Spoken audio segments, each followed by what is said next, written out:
In 1914, World War I broke out. The majority of nationalists followed the advice of John Redmond and joined the British Army. A minority, however, believed that England's difficulty is Ireland's opportunity, and they thought that while England is busy over fighting in Europe, this was Ireland's chance to fight for independence. Okay? The minority that believed that were members of the IRB, the Irish Republican Brotherhood. They included people like Pádraig Pearse, James Connolly, Roger Casement, Thomas Clarke.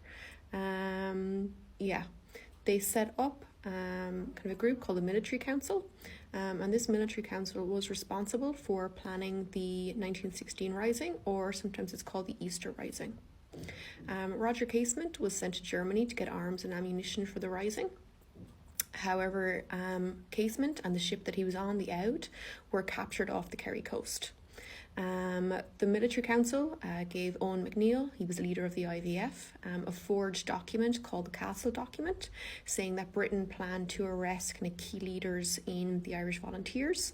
The idea behind the Castle Document was to get Eoin MacNeill and his 11,000 IVF members to fight with the IRB in the 1916 Rising. MacNeill, however, found out that the document was a forgery, and so he cancelled the IVF involvement in the 1916 Rising.